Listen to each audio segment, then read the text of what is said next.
राधे राधे राधे। यदि तुम न करोगे कृपा कौन करेगा। यदि तुम न करोगे कृपा तो कौन करेगा। यदि तुम न सुनोगे राधे मेरी कौन सुनेगा। यदि तुम न सुनोगे राधे मेरी कौन सुनेगा। राधे राधे राधे राधे राधे।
राधे राधे राधे राधे राधे। जय जय श्री राधे, जय जय श्री राधे, जय जय श्री राधे। अगर तुम न सुनोगी राधे कौन सुनेगा। अगर तुम न कृपा करोगी राधे तो कौन करेगा। बोले वृंदावन बिहारी लाल की, श्रीमद् भागवत महापुराण की जय श्री राधा रामचंद्र भगवान की जय। श्री उमापति महादेव देव की जय। श्री हनुमान जी महाराज की जय। श्री गंगा मैया की जय। जय जय श्री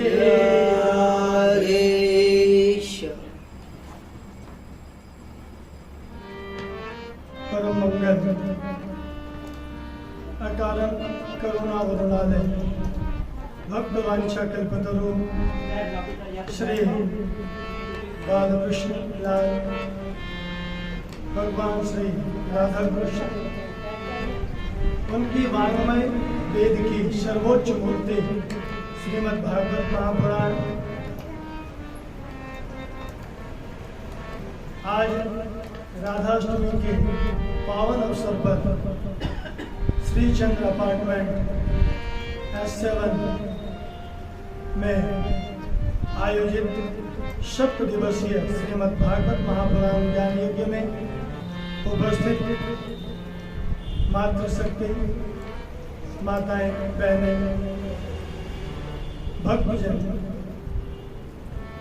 आप सभी के हृदय में विराजमान मेरे श्री राधा कृष्ण जी के चरणों में कोटि कोटि प्रणाम। जय श्री कृष्ण, जय श्री राधा। आज भगवान की बड़ी कृपा हुई है कि गणेश उत्सव के बीच में राधाष्टमी के शुभ अवसर पर श्रीमद् भागवत महापुराण जो साक्षात भगवान का वाङ्मय स्वरूप है, आज परीक्षित बनकर कथा श्रवण करने के लिए बैठी हुई श्रीमती प्रवेश शर्मा के घर पर उपस्थित हुई। इस कथा के केंद्र बिंदु परीक्षित बनकर श्रीमती प्रवेश शर्मा स्वर्गीय श्री विश्व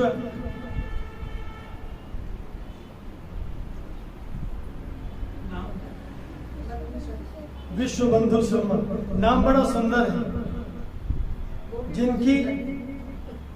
जिनके दिव्य स्मृति में यह कथा आयोजित की गई है। विश्व बंधु शर्मा, उनके सुपुत्र श्री अभिषेक शर्मा, उनकी सुपुत्री शीतल और सुंदर सी नंदनी फाल्गुनी परी, उनकी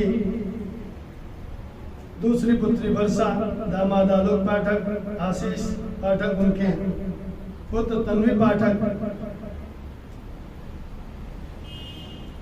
बेटी शरद, दामाद साजन शर्मा, मनस्वी इशिका विदुषी, दूसरी पुत्री सोनम, उनके पति सचिन, पुत्र रियान शादी।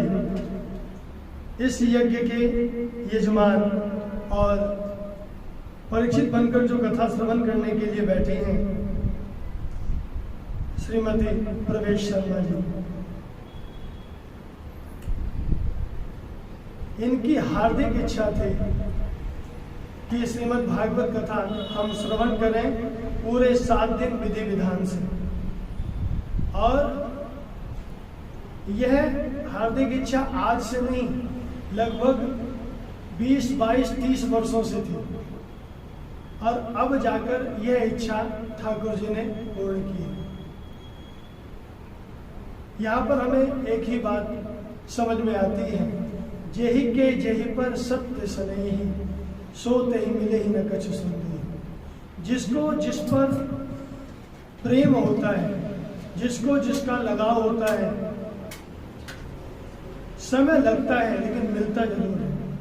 और आज स्वयं श्रीमद् भागवत महापुराण ज्ञान गंगा श्रीमती प्रवेश शर्मा जी के घर पर पधारी है, पूरे परिवार को स्नान करवाने के लिए, पूरे कुल के पितरों के उद्धार के लिए। केंद्र में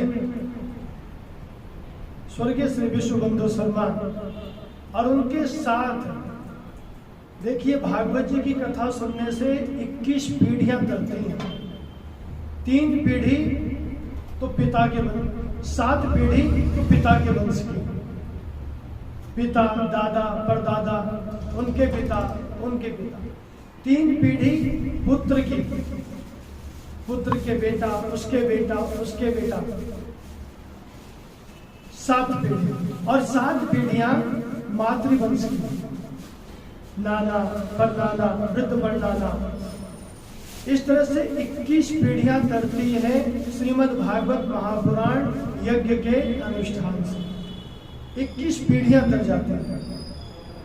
तो आज जिस प्रकार भगीरथ जी माँ गंगा को लेकर आए थे अपने पूर्वजों के उद्धार के लिए, अपने पितरों के उद्धार के लिए कपिल मुनि के आश्रम पर, आज उसी प्रकार श्रीमती प्रवेश शर्मा ज्ञान गंगा लेकर यहाँ पर उपस्थित हुई हैं अपने पूर्वजों के उद्धार के लिए। गणेश उत्सव के पावन अवसर पर यह श्रीमद् भागवत महापुराण ज्ञान यज्ञ प्रारंभ हुआ है। गणेश जी विघ्न हरता है, तो गणेश जी के स्मरण से ही आज हम लोग कथा को प्रारंभ करेंगे।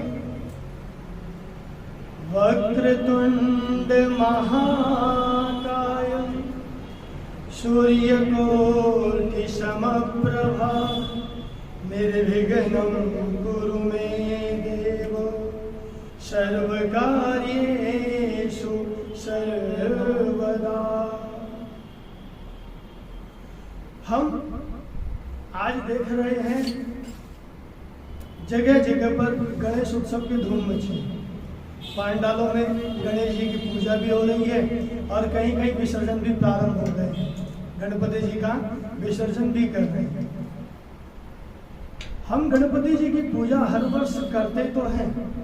हर यज्ञ अनुष्ठान में प्रारंभ में गणेश जी की ही पूजा की जाती है। लेकिन गणेश जी की पूजा का अर्थ क्या है? गणेश जी की पूजा हम करते क्यों हैं? आज जानते हैं जो हमारी युवा पीढ़ी है वो एजुकेटेड है और वह प्रश्न पूछती है कि हम गणेश जी की पूजा क्यों करें, हमें गणेश जी की पूजा क्यों करनी चाहिए। यदि हमें जानकारी होगी तो हम उनके प्रश्न का उत्तर दे सकते हैं और उनको समझा सकते हैं। लेकिन जो लकीर के फकीर बने हैं कि हमारे पूर्वज ऐसा कर गए थे, हम भी ऐसा ही करते हैं, अच्छी बात है, परंपराओं को निभाना चाहिए, लेकिन जानकार बनिए, जागरूक बनिए। गणेश जी की पूजा हम क्यों करते हैं? उसका कारण है व्यक्ति जीवन में तब तक आगे नहीं बढ़ सकता जब तक वह बुद्धि का प्रयोग ना करे। यदि व्यक्ति साधारण अवस्था में पड़ा है, बुद्धि का प्रयोग नहीं करेगा तो वो आगे नहीं बढ़ सकता। कहिए हाँ कि ना? बिना बुद्धि के कोई व्यक्ति आगे नहीं बढ़ सकता। तो गणेश जी किसके देवता हैं? बुद्धि के देवता। तो हमारी बुद्धि बढ़े इसलिए हम गणेश जी की पूजा सर्वप्रथम करते हैं। गणेश जी की प्रतिमा हम देखते हैं तो उसमें हमें गणेश जी के कान बहुत बड़े दिखाई देते हैं। तो गणेश जी के कान क्यों बड़े होते हैं? बुद्धि किसकी बढ़ती है? जो सुनता है। यदि सुनोगे ही नहीं तो बुद्धि बढ़ेगी कैसे? ज्ञानी बनोगे कैसे? आजकल तो ऐसा है कि जिसे भी देखो वो बोलने में लगा है, वो सुनना नहीं चाहता। लेकिन गणेश जी कहते हैं कि सुनने वाले बनो। इसलिए गणेश जी के कान कैसे होते हैं? बड़े बड़े। हम जितना सुनते हैं उतना ज्यादा हमें ज्ञान की प्राप्ति होती है, हमारी बुद्धि विकसित होती है। इसलिए हम सुनने वाले बने। गणेश जी के पूजा का अर्थ है कि हम अच्छे श्रोता बने। यदि हम अच्छे श्रोता बनेंगे तभी हम ज्ञानवान और बुद्धिमान बनेंगे। गणेश जी का मुख नहीं दिखता, गणेश जी का मुख नहीं दिखता। इसका अर्थ है कि सुनो ज्यादा और बोलो कम। जब समय आए उसी समय बोलो। ऐसा नहीं कि जहां मौका मिला वहां बोलना शुरू कर दिया। ज्यादा बोलना मूर्खता की निशानी है। अच्छा, आवाज ज्यादा कौन करता है? आप हाथ में 10-20 सिक्के ले लो। 10-20 सिक्के कितने होंगे? 10-20 रुपए। और एक हाथ में 500 रुपए का नोट लो, दोनों को उछालो, आवाज किसमें ज्यादा होगी? जबकि वो 10-20 रुपए ही है, 500 वाला बिल्कुल चुप। तो जिसके अंदर ज्ञान है, जिसके अंदर गुण है, वो कभी आवाज नहीं करता, वो कभी ज्यादा बोलता नहीं है। लेकिन जो हल्के घड़े होते हैं, खाली घड़े होते हैं, वो आवाज बहुत ज्यादा करते हैं। इसलिए गणेश जी की पूजा का अर्थ है कि बोलो कम, सुनो ज्यादा। और सुनो तो उसको रखना भी सीखो। गणेश जी का पेट बहुत बड़ा दिखता है। पेट का अर्थ है कि बातों को पचाना सीखो। जिसको बात पचाना आ गया, समझो उसको जमाने में जीतना आ गया। क्योंकि बात सभी नहीं पचा पाते, बात को पचाना सीखो। गणेश जी को हम किस चीज का भोग लगाते हैं? किस चीज का भोग लगता है? मोदक, लड्डू। आजकल एक परंपरा चली है, जन्मदिन पर केक काटने की। क्या हुआ है, हमने अपनी परंपरा तो छोड़ दी और विदेशों की परंपरा अपना ली। पहले सनातन धर्म में या हमारे यहाँ कुछ भी शुभ कार्य होता था तो क्या बढ़ते थे, लड्डू, शादी के लड्डू, जन्म दिवस के लड्डू, किसी के यहाँ बेटा हुआ तो लड्डू, बेटी हुई तो लड्डू। लड्डू की संरचना देखो तो लड्डू जो बनते हैं वो छोटे छोटे दानों को मिलाकर इकट्ठा करके बनाया जाता है। हमारी सनातन धर्म की जो परंपरा है वो जोड़ने की है और विदेश की परंपरा है वो अलग करने की, तोड़ने की है। इसलिए गणेश जी को लड्डू चढ़ाए जाते हैं कि हम अपने परिवार को जोड़कर रखें, हम अपने रिश्तेदार को, हम अपने मित्र को जोड़कर रखें, किसी को तोड़ना ना सिखाएं। इसलिए गणेश जी को लड्डू चढ़ाए जाते हैं। गणेश जी को एक चीज और बहुत पसंद है, वो क्या है, गणेश जी को दूर्वा बहुत प्रिय है और हरी हरी दूर्वा। ये क्यों चढ़ाते हैं गणेश जी को, क्योंकि दूर्वा की एक खासियत है, कहीं एक दूर्वा यदि लगी हो तो वहां पर जल डालने की आवश्यकता नहीं, दूर्वा अपने आप बढ़ जाती है। हम लोग जब दूर्वा चढ़ाते हैं तो बोलते हैं वंश वृद्ध्यर्थे दूर्वांकुरान समर्पयामि, जिससे कि हमारे वंश में वृद्धि हो, इसलिए हम ये दूर्वा गणेश जी को चढ़ाते हैं। और गणेश जी का वाहन है मूषक। किसी ने पूछा गणेश जी से कि आपको वाहन कोई और नहीं मिला, आप इतने मोटे और बेचारे मूषक इतने छोटे, उनके ऊपर बैठकर आप सवारी करते हो। तो देखिए गणेश जी मूषक पर जब बैठते हैं तो अपना भार कम कर लेते हैं। तो मूषक गणेश जी को लेकर एक बार चंद्रमा ने देखा तो चंद्रमा मजाक उड़ाने लगा, अरे गणेश जी कम से कम इस मूषक पर तो कृपा करो, आप इतने मोटे ताजे मूषक पर बैठकर चले जा रहे हो। तो गणेश जी को क्रोध आया और श्राप दे दिया।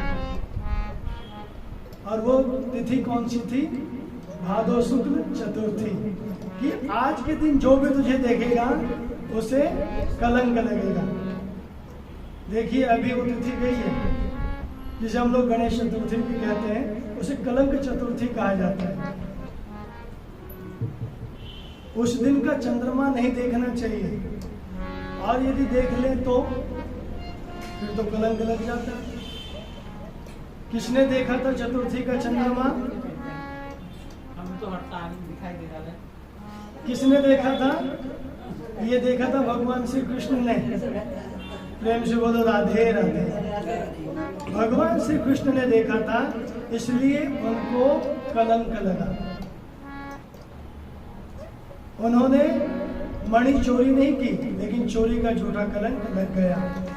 तो यदि चंद्रमा दिख जाए उस दिन तो एक छोटा सा कंकर उठाकर चंद्रमा की तरफ फेंक दो तो वो कलंक हट जाता है। सो परनार लीलार गोसाई तजम चौथी के चंद की नाय। यदि कोई अपना कल्याण चाहता है तो उसे चौथी का चंद्रमा नहीं देखना चाहिए। गणेश जी ने श्राप दिया और तब से ये कलंक चतुर्थी कहलाया। गणेश जी ने मूषक को ही अपना वाहन क्यों बनाया? आप देखोगे मूषक कहीं भी रहता है चुपचाप नहीं बैठता, कुछ ना कुछ कुतरता रहता है। खाली बैठे बैठे यदि तार है तो तार को ही काट देगा, बाथरूम के गेट तक को काट देता है, कैसी भी लकड़ी हो उसको काट देता है। इसका अर्थ क्या है? बुद्धि भी तब सक्सेस होती है जब एक्टिव हो, यानी काम हम करते रहे। बिना काम करे, बिना कर्म करे बुद्धि भी कुछ नहीं कर सकती। we should active always. Then we can go forward. इसलिए गणेश जी के पूजा का अर्थ ये नहीं केवल गणपति विसर्जन में खूब नाच लिए, झूम लिए, इससे कोई फायदा होने वाला नहीं है। गणेश पूजन का अर्थ हमें समझना चाहिए कि हम गणपति पूजन क्यों करते हैं। और गणपति जी का जो विसर्जन होता है,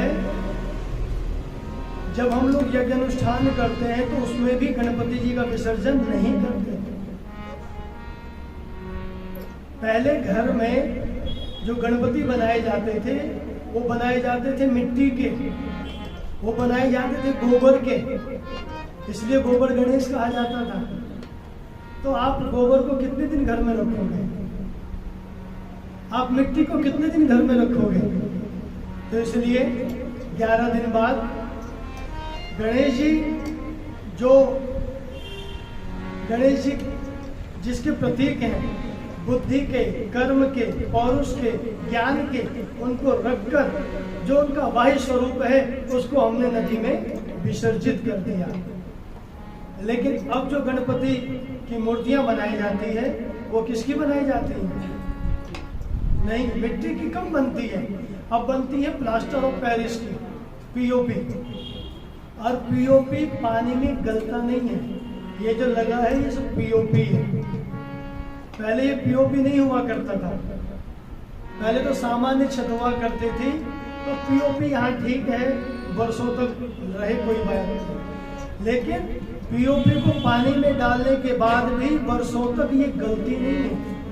इसलिए मोदी जी कहते हैं, पर्यावरण मिनिस्टर कहते हैं कि भैया इसको जल में प्रवाहित मत करो क्योंकि जल को प्रदूषित करेगा। हाँ, मिट्टी की मूर्ति बनाओ, मिट्टी की मूर्ति भारी जरूर होती है, लेकिन मिट्टी जल तक तो एक ही है, जल में मिलने के बाद मिट्टी उसमें विलीन हो जाती है, या गोबर मिलने के बाद उसमें विलीन हो जाती है। इसलिए मिट्टी की मूर्ति, गोबर की मूर्ति तो जल में प्रवाहित कर सकते हैं, लेकिन प्लास्टर ऑफ पेरिस की मूर्ति को जल में नहीं बहाना चाहिए। गणेश चतुर्थी का उत्सव चल रहा है। गणपति महाराज हमारे ऊपर कृपा करें और इन 7 दिनों में कोई विघ्न ना आवे, ऐसी गणेश जी से प्रार्थना। एक बार जोर से मेरे साथ बोलिए, गणपति बप्पा, बोलिए गणेश जी महाराज की। गणेश जी को स्मरण करते हुए प्रवेश करते हैं श्रीमद् भागवत महापुराण के महात्म्य में। आज पहला दिन है, भागवत जी का महात्म्य गाया जाता है। सबसे पहले हम समझें कि भागवत है क्या। अभी प्रातःकालीन सत्र में हम लोगों ने विधि विधान पूर्वक गणपति नवग्रह आदि देवताओं की स्थापना की, पूजा की, श्रीमद् भागवत महापुराण की पूजा की, कलश यात्रा करके पोथी को सिर पर रखकर लेकर आए। जिनको जानकारी नहीं है वो कहते हैं बुक। आजकल बुक कहाँ पड़ी रहती है बच्चों की? बिस्तरों पर, सोफे पर, उनको इकट्ठा करके रखना पड़ता है। हमें तो अभी भी याद है कि पहले जब हम लोग पढ़ते थे, किताब पर पैर लग जाए तो प्रणाम करते थे, सरस्वती मैया का अपमान हो गया। उस समय हम लोग उसको केवल बुक नहीं समझते थे, उस समय जो पुस्तकें होती थी उसे हम साक्षात माँ सरस्वती का स्वरूप समझते थे, और वो सरस्वती मैया की कृपा जीवन भर बनी रहती है। लेकिन जिसको साधारण बुक समझते हैं तो वो हमारे लिए साधारण ही रहते हैं। लेकिन ये भागवत साधारण नहीं है, समझना ध्यान से। इसका नाम भागवत क्यों पड़ा? भगवता ब्रह्मांडम प्रोक्तम इति भागवतम, जो स्वयं भगवान नारायण ने अपने द्वारा ब्रह्मा जी को प्रदत्त की, उस अनुपम ग्रंथ का नाम है भागवत। और यह भागवत साधारण पोथी पुस्तक नहीं है। क्या है महाराज? तो यह भागवत साक्षात भगवान श्री कृष्ण की वाङ्मयी मूर्ति है। हम लोग भागवत जी की आरती करते हैं तो आरती में एक लाइन गाते हैं, श्री भागवत भगवान की है आरती, पापियों को पाप से है तारती। श्री भागवत भगवान की है आरती, पापियों को पाप से है तारती।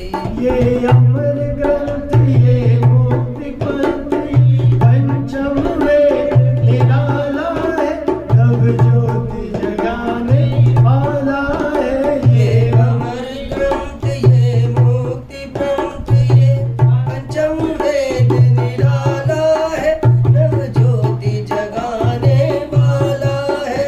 हरि नाम यही हरि नाम यही हरि नाम यही हरि नाम यही, जग के मंगल की आरती, को पाप से है तारती। श्री भागवत भगवान की है आरती, पापियों को पाप से है तारती। ये भागवत जी नहीं, भागवत भगवान है। ये आज श्रीमती प्रवेश शर्मा जी के घर में कोई साधारण पुस्तक नहीं आई है, कोई साधारण ग्रंथ नहीं आया। It is not a simple book, it is a form of Krishna. ये साक्षात भगवान का वाङ्मय स्वरूप है। क्यों महाराज, कैसे कहते हो? उद्धव जी भगवान श्री कृष्ण के पास गए थे और उद्धव जी ने भगवान श्री कृष्ण से कहा था, प्रभु जब आप गोलोक धाम चले जाएंगे तो उस समय कलयुग में, अच्छा भगवान कृष्ण कौन से युग में आए थे? फाल्गुनी, भगवान श्री कृष्ण कौन से युग में आए थे? त्रेता युग। परिधि आप बताओ।